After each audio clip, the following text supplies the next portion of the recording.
Who needs no introduction, Peter, so I'm not going to introduce him formally, but it's good to see that he's apparently recovered from being presented with the restaurant bill last night.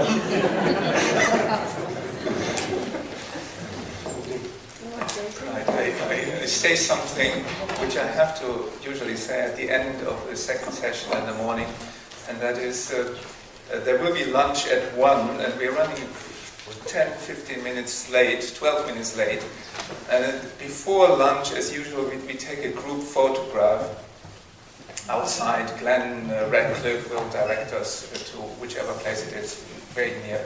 So everyone who wants to get on that photo, please rush out very quickly, because we don't want to lose too much time for lunch. Anyway, that saved us hopefully a few seconds. Now, to my talk. Basically, I've written out my paper in the newsletter, and I wish to leave more time for discussion this year. Last year I rambled on a little bit, it seems. And I simply read the paper to you so I can have the visuals afterwards and stop at any appropriate moment. Sammeta Śikhara is the most important Jain pilgrimage site. 20 of the 24 Tirthankaras, most prominently Parshva, are said to have attained nirvana at the peaks of Parashnath Hill in Jharkhand, which at some stage, excuse me, Jane, can you put up the light a little bit? I cannot read it. Thanks. Which at some stage was declared to be a sacred mountain. Though the historical Mount Sammeta may be located elsewhere, for instance at the Kula Vapahad near Gaya, Mendaki has suggested this. The prehistory of the pilgrimage site is uncertain. Since control of the mountain passed into the hands of the Shvetambara Jains at Murshidabad in the 18th century, places of worship were continually constructed and renovated on top of the hill. And the village of Madhuban at the bottom of the hill was developed into a major pilgrimage town in character similar to Palitana in Gujarat.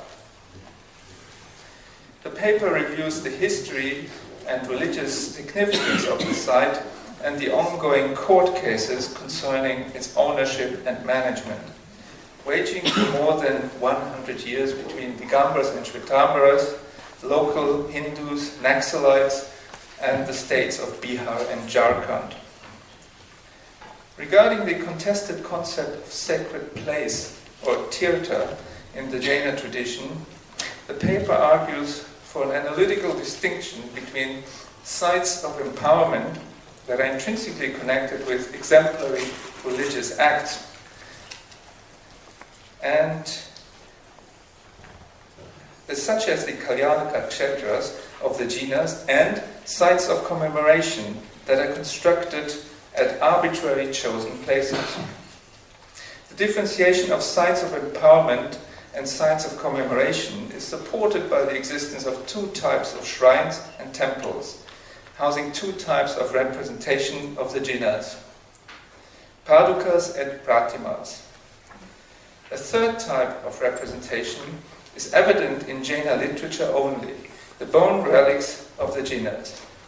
Jina Sakha, possession and veneration of which, according to the Raya Pasenaya, verse 186f, generates not only welfare, happiness and forgiveness, but even salvation. According to Vyapanati 10.5a, it is conducive to the acquisition of magical powers, Idi or Riddhi in Sanskrit.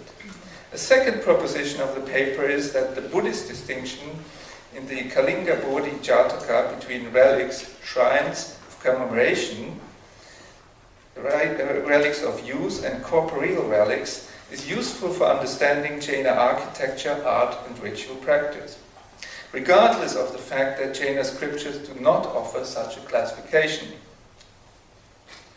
Most likely because the relics of the Jinas have not been preserved and do not play a major role in the Jain ritual culture. despite their prominence in Jain mythology. Current court cases address the scholastic and economic question whether Sammeta Śikhara as a whole is a sacred or only specific parts of it. In Buddhist terms, the sacredness of the mountain or parts is predicated on its status as a relic of use, rather than a relic of commemoration. The Jaina Charitras assure us that the physical remains of the Jainas, corporeal relics, are beyond reach for human beings. Bhavadeva Suri's 12th century Parshvanatha Charitra, verse 363 following, for instance, tells us that the legendary washing of the relics of Parshva, performed by the gods in the remote Kshiroda milk ocean before their final entombment in heavenly stupas. There are many other such narratives. In Jain mythology and cosmography, temple images, relics of commemoration, sacred mountains, footprints, relics of use, and heavenly stupas, bone relics, corporeal relics, are presented as successive stages on a continuum of progressive reflective abstraction from the principal, tangible objects of identification, the real bodies of the Jainas, predicated on the master narrative, the stepwise removal of the physical substrata of sanctity. The remains of the Jainas, perceived sources of both purity and supernatural power, were carried beyond the visible world into the inaccessible realm of heavenly vimanas to make them unusable for human beings. The perceived link between purity and power is severed. Only typified representations of the body and persons of the Jainas and stylized traces of their exemplary lives remain in image-worshipping Jain ritual culture.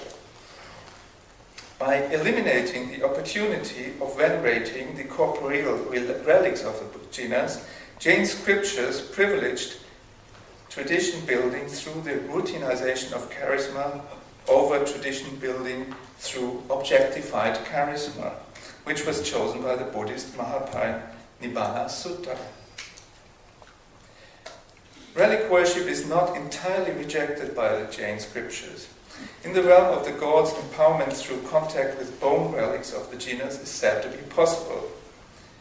In terms of their inaccessible presence, the translocalized relics of the Jainas play a similar universalizing and motivating role in the Jain religious imagination as the concept of Tirthankaras currently living in Mahavidya, the distant continent functioning as an intermediary space between our world and the realm of the liberated souls. Pilgrimages to distant sacred mountains such as Sammeta Śikhara, situated between heaven and earth as it were, ideally emulate this process of abstraction in the ritually generated experience of distancing and temporarily transcending everyday concerns.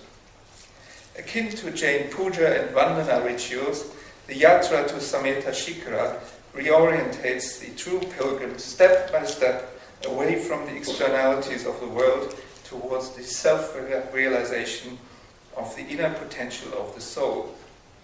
A self-validating process because the willpower required for climbing the mountain on an empty stomach, 27 kilometers up and down. Looking down from the remote peaks of Mount Parashnath or the distant plains, most pilgrims from both Jain denominations feel hardly affected by the perpetual legal disputes and scholastic debates in distant cities. They rather enjoy the totalizing experience of being at a sacred place, endowed by direct physical association with the Jainas, with the dual potential of reinvigorating the individual Jain and serving as a unifying focus for the Jain community as a whole, as a place of coming together, Sammeta.